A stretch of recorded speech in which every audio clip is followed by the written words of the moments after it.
지난주부터 우리는 요한복음에 기록되어 있는 기적에 대한 시리즈로 함께 말씀을 살펴보고 있습니다. 지난주 말씀 기억하십니까? 갈릴리 가나에서 예수님께서 물을 포도주로 바꾸어 주셨던 첫 번째 표적, 곧 기적에 대해서 함께 말씀을 나눴지요. 그러면서 제가 여러분들에게 말씀을 드렸습니다. 새로운 한 주간 사실 때에 삶 속에서 크고 작은 하나님께서 베풀어 주시는 기적을 맛보시기를 간절히 소망해 보자고 여러분들에게 말씀을 드렸는데 어떠셨어요? 지난 한 주간 살면서 크고 작은 은혜를 경험하면서 사셨습니까? 아멘? 아멘입니까? 없으셨나 보네요. 저는 있었어요. 제가 경험한 하나님께서 베풀어 주신 기적과 같은 은혜가 있었는데 잠시 나누어 보도록 하겠습니다. 11월 3일로 기억합니다. 지지난주 금요일이었어요. 미국에 살고 있는 저희 큰누님이 긴급하게 중보기도 요청을 보내왔습니다.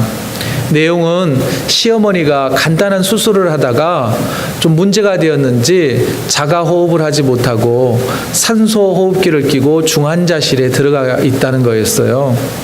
주말이라 저도 많이 기도는 하지 못했습니다.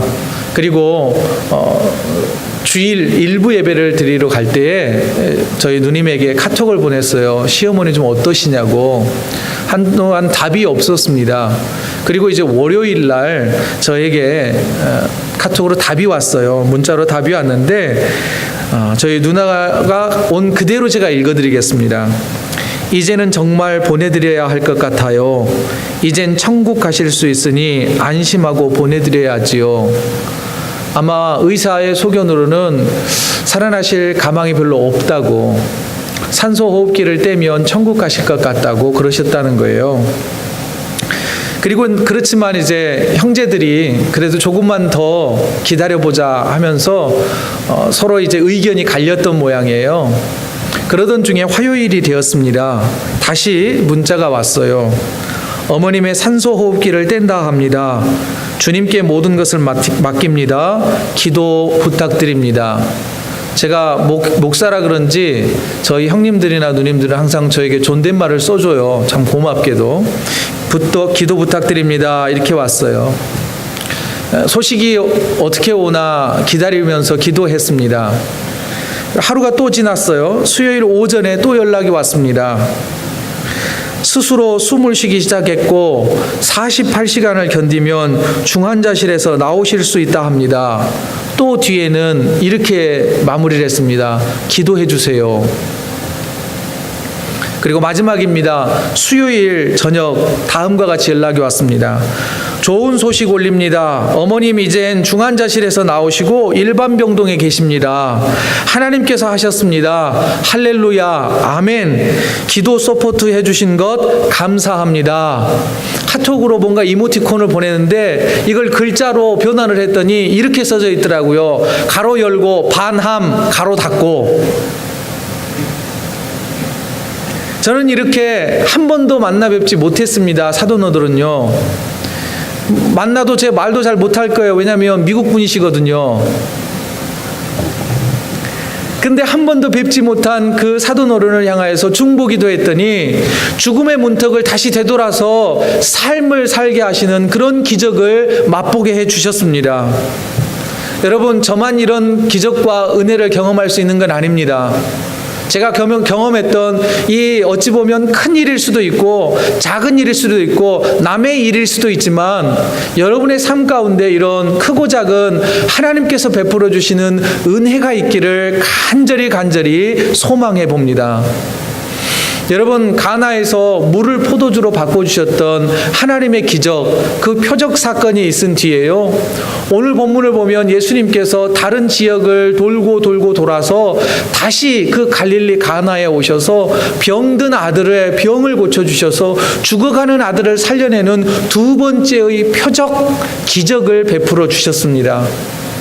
저는 저와 여러분들이 이 시간 그 두 번째 표적, 죽어가는 아들을 살려내셨던 그 예수님의 기적과 같은 은혜를 살피면서 은혜를 나누고 싶습니다.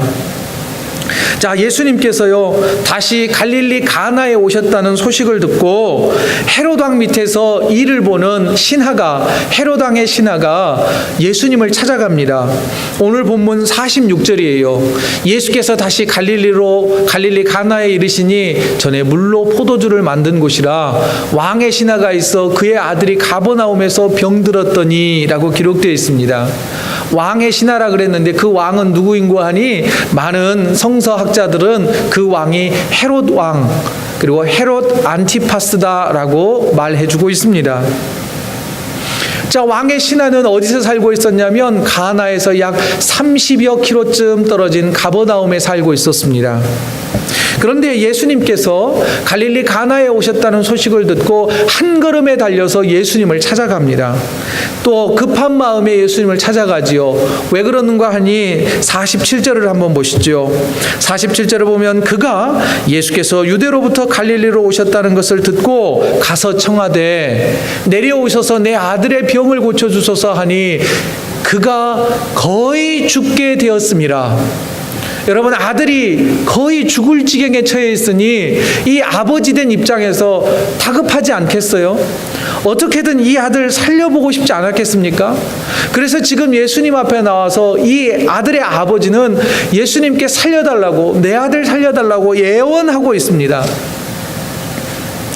그런데 이 왕의 신하가요, 당시 왕의 신하라고 한다면 굉장한 고위 관리입니다. 고위 관리라면 당연히 재산도 많이 있고 물질도 많이 있었겠죠. 주변에 아는 사람도 많았을 겁니다. 생각해 보십시오. 아들이 병 들어가는데, 죽어가는데 이런저런 방법 안 써봤을까요?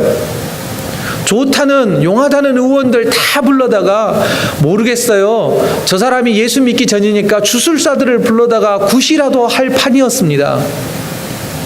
그런데 이런저런 방법을 다 해보았는데 아무 소용이 없었던 것 같아요. 이제는 마지막이다 싶어서 죽기 전에 예수라는 분 만나면, 예수님이라면 혹시 내 아들 살려주지 않을까 하는 기대를 가지고 마지막 희망을 품고 예수님을 찾아간 거지요. 그러니 여러분 보세요. 저 문장이 글로 읽으면 별로 감정이 와닿지 않아요. 그런데 내 아들이 죽어간다고 생각해 보세요. 내 딸이 죽어간다고 생각을 해보세요. 얼마나 애가 타는 심정으로, 얼마나 간절한 마음으로 지금 예수님께 매달리고 있는 모양입니까? 그런데요, 예수님의 반응이 굉장히 차갑습니다. 굉장히 냉정해 보여요. 예수님의 말씀이 뭐라 그러는지 한번 보시죠. 48절 다 같이 한번 읽어볼까요? 시작. 예수께서 이르시되 너희는 표적과 기사를 보지 못하면 도무지 믿지 아니하리라. 이게 무슨 말씀이에요? 지금 아들이 죽어가서 마음이 지금 미어지는 그 아버지에게 하시는 말씀이 너무나 냉정하지 않습니까? 우리가 아는 그 사랑 많으신 예수님의 대답과는 굉장히 거리가 멀어 보여요. 예수님 성경에 보세요. 가난한 자들, 병든 자들 얼마나 친구와 같이, 또 한 번도 도움을 받지 못했던 자를 찾아가서 손으로 만져주시고 위로해 주시는 그 예수님의 모습과는 너무나 동떨어진 모습 같아 보이잖아요. 그런데요, 이 말씀을 이해하기 위해서는요, 특히 앞에 어떤 사건이 있었는지를 우리가 좀 알 필요가 있습니다. 분명 예수님이 저런 말씀 하실 분이 아닌데 저런 말씀을 하고 계시는 걸 보면 뭔가 의도가 있는 거예요. 의도가. 여러분, 좀 전에 보세요. 제가 새벽기도 안 나온다고 막 짜증내듯이 말하는 의도가 있어요. 제 마음은 원래 그런 마음이 아니에요. 여러분들 기도하셔서 주의 은혜 많이 받으시라고 제가 애다르는 심정으로 한 말로 이해하시지요? 그래도 아닌가 보다. 아무튼 예수님은 원래 그런 분이 아니에요. 의도가 있으셨어요. 그 의도를 알기 위해서는 지금 비어있는 공간, 저 갈릴리 가나에서 물을 포도주로 만드시고 그 다음에 오셔서 왕의 신하를, 아들을 고쳐줄 때까지 무슨 일이 있었는지를 한번 살펴보도록 하겠습니다. 내용이 굉장히 많아요. 잘 따라오시기 바랍니다. 자, 그림을 보시면서 한번 내용을 예수님의 이 행로를 좀 추적해 가도록 하겠습니다. 자, 예수님께서 갈릴리 가나에서, 자, 가나 어딘지 지도에서 찾으셨죠? 가나에서 물을 포도주로 바꾸신 다음에 예수님의 어머니 마리아와 제자들과 형제들과 함께 저 가버나움이라는 곳으로 가셨습니다. 그런데 그곳에서는 잠시만 머무르고요, 6월절 절기가 되어서 저 밑에 있는 예루살렘을 향하여서 여행을 가셨어요. 예루살렘에 가셔가지고 이제 6월절 절기를 보내려고 성전에 가 보았더니 수많은 사람들이 이 예루살렘 성전 안에 모여 있는 거예요. 그런데 성전 안이 시끌벅적해요. 뭔가 하고 봤더니 여기저기 돈을 환전해 주거나 아니면 바칠 재물을 파는 장사하는 사람들이 빼곡히 둘러싸여 있는 거예요. 여러분, 성전은 뭐 하는 곳이에요? 예배당은 뭐 하는 곳이에요? 예배드리는 장소잖아요. 예배드리는 장소에서 자신의 이익을 챙기는 사람들이 넘쳐났던 거예요. 예수님이 그 모습을 보시고 의분이 나서 정말 너무나 서운하고 너무나 답답한 마음에 그 장사하는 사람들을 성전에서 죄다 다 내모르시고 아주 호되게 야단을 치셨어요. 이런 일이 있은 다음에 또 유대인의 관리였던 니고데모라고 하는 산헤드린 공회의 아주 높은 지위에 있던 사람에게 영생을 얻는 방법에 대해서 예수님께서 잘 가르쳐 주셨습니다. 그리고 이제 6월절 절기가 있는 동안에 예루살렘에 머물러 있었어요. 그때 어떤 일이 있었는가 하니 2장 23절을 보시죠. 2장 23절을 보면 6월절에 예수님께서 예루살렘에 계셨는데 많은 사람이 그의 행하시는 표적을 보고 무엇을 보았다고요? 예수님이 행하는 기적을 많이 보았어요. 그 기적을 보면서 그의 이름을 믿었어요. 그의 이름이 뭐예요? 예수, 곧 그리스도, 우리의 구원자 되신다고 하는 것을 믿었다는 거예요. 그들이 믿은 이유는 뭐냐? 기적을 많이 행하는 것을 보고 아이고 능력 있는 분이구나 생각하고 예수님을 믿었다는 거예요. 자, 그리고 나서 이제 이런 많은 기적을 통한 후에 다시 지도를 한번 보실까요? 예수님께서 원래 있었던 갈릴리로 돌아가십니다.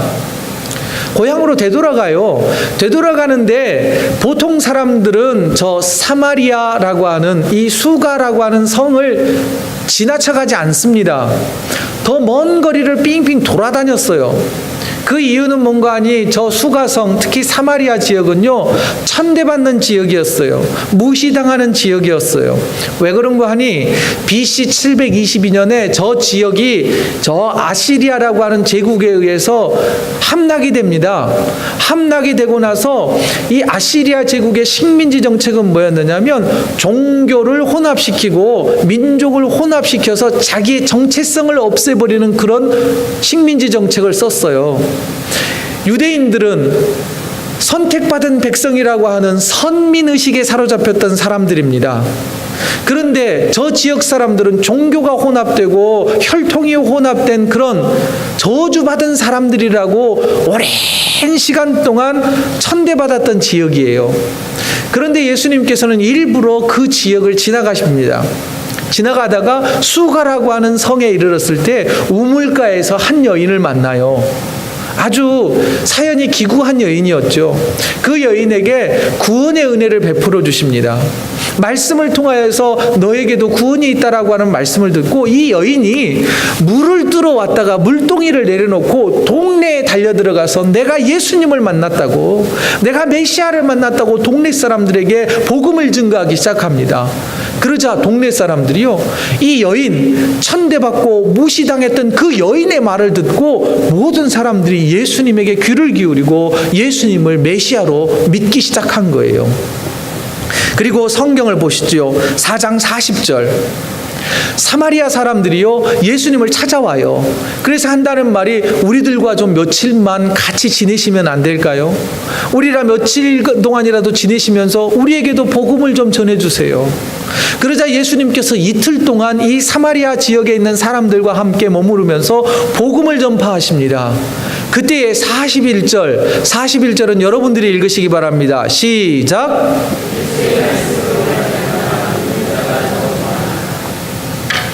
어떻게 됐어요? 예수님이 전하시는 말씀을 듣고 믿는 자들이 더욱 많아지기 시작했대요. 여러분, 천대받는 유대인들이 전시하는 저 사마리아 성에서 어떤 일이 일어났어요? 그 어떤 기적을 보지 않고도 예수님이 전한 그 말씀을 듣고 또 무시당했던 그 여인이 전한 메시지를 듣고 예수님을 영접하는 놀라운 은혜가 사마리아 성에서 나타났던 거예요. 그리고 이제 사마리아 성에서 이틀을 지내시다가 예수님이 갈릴리로 올라가세요. 그런데요, 어떤 일이 있었느냐면 갈릴리 지역 사람들이 예수님이 오신다는 소식을 듣고 죄다 사람들이 예수님에게 모여들었어요. 그런데 여러분 4장 45절을 한번 보시죠. 그들이 왜 모여들었느냐면 갈릴리의 이름에 갈릴리인들이 그를 영접하니 이는 자기들도 명절에 갔다가 예수께서 명절 중 예루살렘에서 하신 모든 일을 보았습니다라. 예루살렘에서 예수님이 뭐 많이 했다고 그랬어요? 표적, 기적을 많이 베푸셨다라고 성경에 말씀하고 있잖아요. 사람들이 이미 소문이 갈릴리까지 퍼진 거예요. 예수가 기적을 베풀더라. 그 기적 베푸던 예수가 우리 동네 온단다. 그러니 너나 할 것 없이 도대체 무슨 기적을 베푸는지 한번 보자. 소문이 사실인가 보자 하고 수많은 사람들이 모여들었어요. 수많은 사람들이 예수님에게 모여들고 있을 그때에 그 군중을 비집고 이 왕의 신하, 아들이 죽어가는 이 아버지가 예수님께 찾아와서 애원하는 거예요. 우리 아들 고쳐달라고. 자, 지금 이 상황은 뭡니까? 이제 과연 예수가 이 저 애원하는 아들을, 신하의 아들을 고쳐줄까 말 것인가? 그거에 지금 관심을 많이 갖고 있잖아요, 사람들이. 고쳐주면 예수요, 못 고치면 저는 나가리. 지금 그 생각을 품고 있는 거예요. 자, 그때에 예수님이 뭐라고 말씀을 하시냐면 48절에 말씀을 하셨던 거예요. 예수께서 이르시되 너희는 표적과 기사를 보지 못하면 도무지 믿지 아니하리라. 여러분, 이 말씀은 지금 아들을 고쳐달라는 이 아버지에게 한 말일까요? 아니면 모여있는 무리들에게 하신 말씀일까요? 제가 아무리 이 문장을 열심히 읽어보아도 제가 볼 때는요, 모여든 무리들에게 하신 말씀이에요. 더불어서 물론 그 아버지에게도 한 말이겠지요. 자, 그렇다면 여러분, 지금 수많은 갈릴리 사람들이 예수님에게 모여든 목적이 뭐예요? 기적을 보기 위해서 모여들었다는 거예요. 그럼 저와 여러분에게도 또 한 번 질문을 던져봅니다. 여러분, 왜 주일날 이 자리에 나와서 주님께 예배드리십니까? 왜 여러분들은 간절히 기도하십니까? 여러분, 왜 신앙생활을 하십니까? 그 목적을 좀 생각해 보아야 할 때가 아닐까요? 사랑하는 성도 여러분, 저와 여러분들의 신앙생활의 목적을 다시 한번 점검해 볼 수 있기를 원합니다. 저 말씀은요, 저 48절의 말씀은 저와 여러분들을 향한 주님의 말씀이요, 가르침입니다. 자, 왕의 신하는 이런 예수님의 가르침의 의도를 알았을 것으로 보여집니다. 아니요, 알았습니다. 깨달았습니다. 그리고 다시 주님께 붙들고 간절히 부탁을 드립니다. 49절 보세요. 49절은 이렇게 기록되어 있어요. 신하가 이르되 주여, 내 아이가 죽기 전에 내려오소서. 왜냐하면 내 아들이 죽어가는 모습을 보고 왔기 때문에 너무 지금 답답한 거예요. 너무 지금 시간이 없는 거예요. 그때 예수님께서요, 왕의 신하에게 이런 말씀을 해주세요. 아니요, 말씀이 아니라 명령입니다. 50절 다 같이 읽지요. 시작. 예수께서 이르시되 가라, 내 아들이 살아있다 하시니 그 사람이 예수께서 하신 말씀을 믿고 가더니, 아니, 우리 집에 가셔서 지금 30여 킬로 떨어졌으니 빨리 가셔서 우리 아들 살려주시라고, 같이 가시자고, 오시라고 초청을 했더니 예수님이 하시는 말씀은 가라는 거예요. 가라. 그리고 하시는 말씀이 나는 죽어가는 아들의 모습을 보고 왔는데 네 아들 살아있다라고 말씀하시는 거예요. 이 말장난 같지 않습니까? 믿어지지 않잖아요. 그런데 분명 주님은 살아있다라고 말씀하세요. 여기에서 한 가지 우리가 깨달아야 할 게 있습니다. 왕의 신하는요, 기적을 바라고 온 거예요. 그죠? 죽어가는 아들이 사는 게 기적 아닙니까? 기적을 바라고 예수님을 찾아왔는데, 기적이 아니라 이제는 자신이 예수님을 구주로 믿는 기적, 그 기적을 체험하게 됩니다.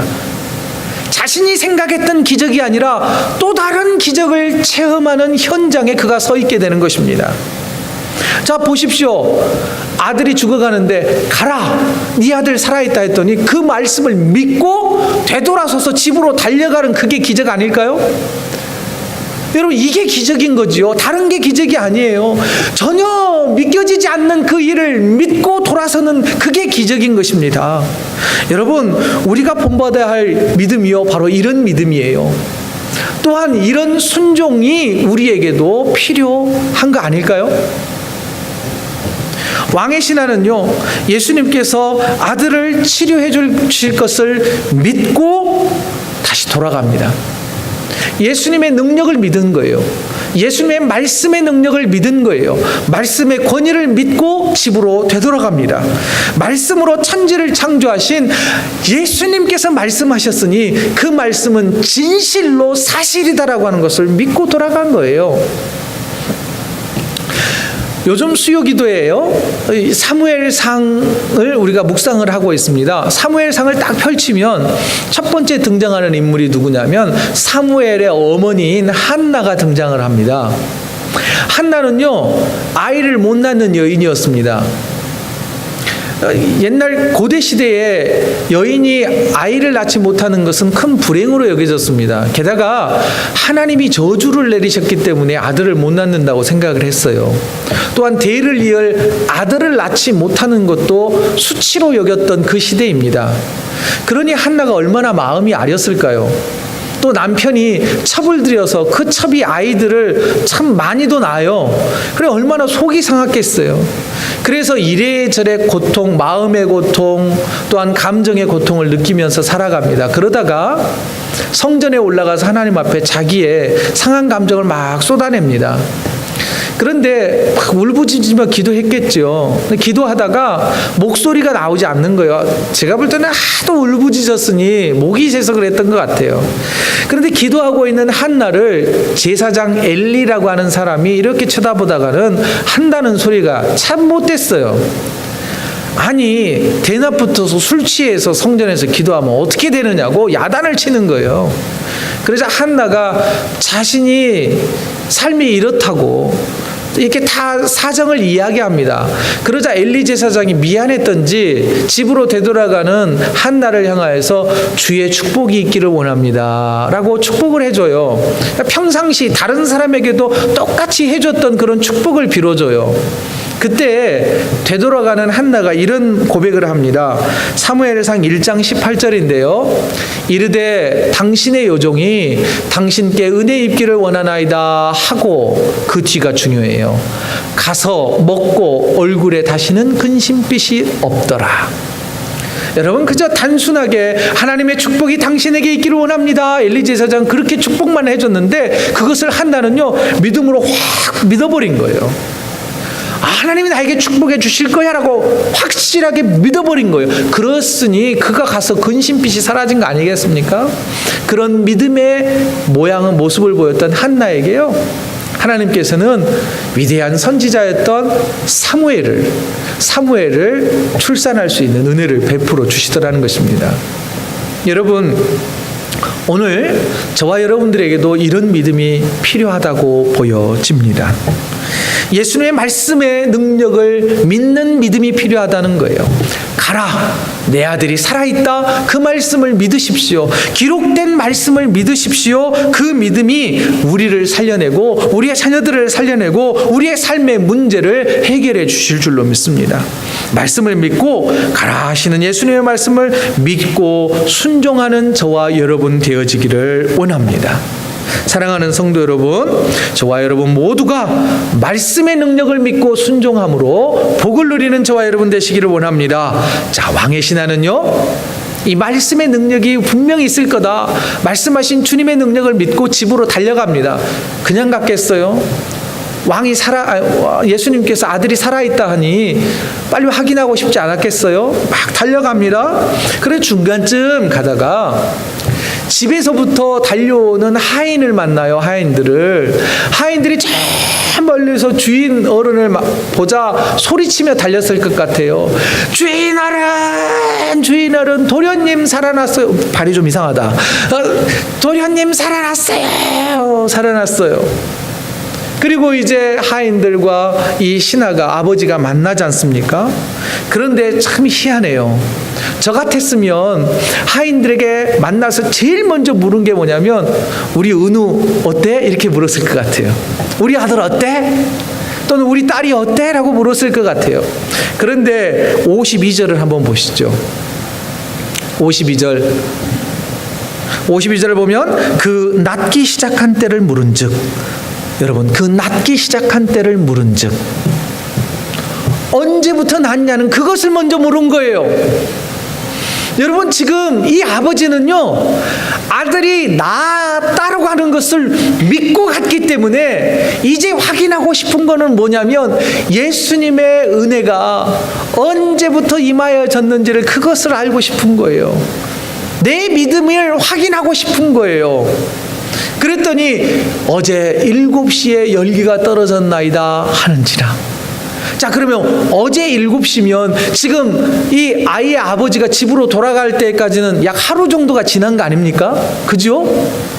그동안 믿음이 변했어요? 안 변했어요? 안 변했다는 거예요. 여러분 보십시오. 예수님의 말씀에 분명한 치료의 은혜가 있다라고 하는 거예요. 이것을 믿자는 거예요. 믿어보자는 거예요. 여러분 신약 성경에도 보면은요 히브리서 4장 12절에 보면 예수님의 말씀의 능력에 대해서 다음과 같이 증거하고 있습니다. 하나님의 말씀은 뭐라고요? 하나님의 말씀은 살아있고 활력이 있어 좌우의 날선 어떤 검보다도 예리하여 혼과 영과 및 관절과 골수를 찔러 쪼개기까지 하며 또 마음의 생각과 뜻을 판단하실 수 있는 능력이 하나님의 말씀이라는 거예요. 여러분 예수님의 말씀의 능력이 아들을 살려낸 것입니다. 하나님의 말씀의 능력이 우리들의 삶의 문제도 해결해 주실 것을 믿는 저와 여러분 되어지기를 원합니다. 그리고 더 나아가서 그 말씀을 믿게 되잖아요. 그 말씀을 믿고 그 말씀하신 예수 그리스도를 믿고 어떻게 됐느냐면요 53절입니다. 53절은 우리 다 같이 읽죠. 시작. 그의 아버지가 예수께서 내 아들이 살아있다 말씀하신 그때인 줄 알고 자기와 그 온 집안이 다 믿으니라. 아멘. 온 집안이 다 믿게 되었대요. 여러분 한 사람이 예수 그리스도의 말씀을 믿게 되자 온 집안이 예수 그리스도를 믿게 되고 온 집안이 예수 그리스도를 믿음으로 구원의 은혜가 그 가정 가운데 임하여졌다는 것입니다. 여러분 이게 기적이 아니고 뭐겠습니까? 이게 기적인 거예요. 자, 한 걸음 더 나아가서 갈릴리 가나와 지금 또 가나에서 두 기적을 보여주신 예수님의 의도가 뭘까? 여러분 예수님이 물을 포도주로 짠 바꾸시면서 내가 메시아다라고 하는 퍼포먼스를 보여주시는 거 아니에요. 지금 모두 다 여러분 이 두 표적의 끝을 뭐라고 결론을 내고 했느냐면 요한복음 2장 11절 그리고 4장 53절은 이렇게 되어 있어요. 물을 포도주로 바꾸셔서 무엇을 의도하셨느냐면 제자들이 그를 믿으니라. 제자들의 믿음을 성숙시킨 거예요. 또 오늘 본문에서 왕의 신하의 아들을 살려주신 것은 뭐냐면요 자기와 그 온 집안이 다 믿으니라. 한 가정을 믿음 안에서 구원시키고자 하시는 목적으로 이 기적을 행하셨다라고 하는 거예요. 여러분 바로 예수님의 기적의 목적은 이런 겁니다. 한 영혼 살리기 위하여 저와 여러분을 살려내시기 위한 목적이라는 것이죠. 자 그러면요 좀 더 나가서 두 표적을 한번 비교를 한번 해보죠. 비교의 표를 보면은요 가나 혼인잔치와 왕의 신하의 아들을 치료하는 게 굉장히 유사성이 많습니다. 첫 번째 사건이 있어요.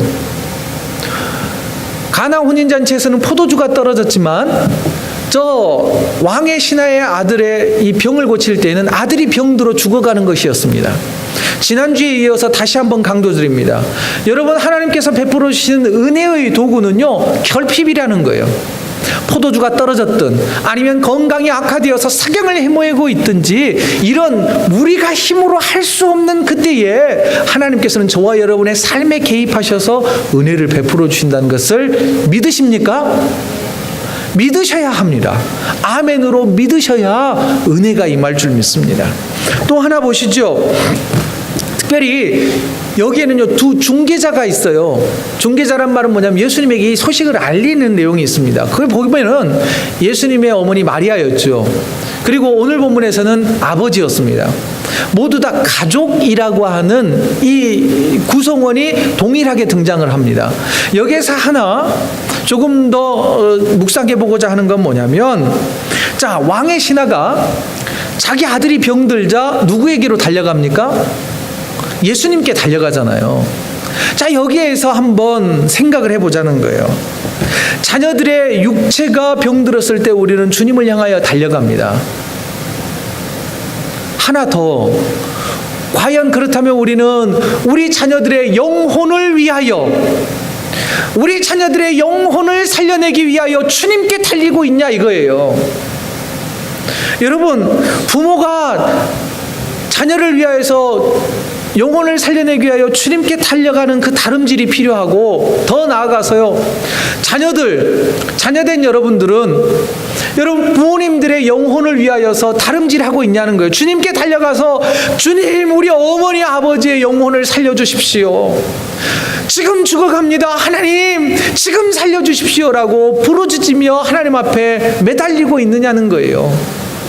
여러분, 이게 우리에게 지금 필요한 때라고 보여집니다. 또한 형제 자매들 있지 않습니까? 이웃들 있지 않습니까? 그들의 영혼을 살려내기 위하여 주님께 달려가자는 거예요. 주님께 애원하자는 거예요. 여러분, 이런 깨달음이 있기를 원합니다. 더 나아가서요, 오늘 본문의 내용을 보면 시간은 똑같은 시간이긴 하지만 공간이 굉장히 먼 거리에 있어서 기적이 나타났습니다. 그런데 여기에서 하나 우리가 생각해 볼 것은요, 저는 지난주에 제가 경험했잖아요. 그래서 확신을 가지고 지금 여러분들에게 선포하려고 합니다. 아마 하나님께서 공간을 뛰어넘어서 기도에 응답하시고 기적을 베풀어 주신다는 것을 제가 좀 확신을 가지고, 긴가민가 선포하지 말고 확신을 가지고 선포하라고 저희 누님의 시어머님의 이 병을 고쳐주신 걸로 저는 확신합니다. 저에게 주시는 은혜였어요. 저는 확실히 선포합니다.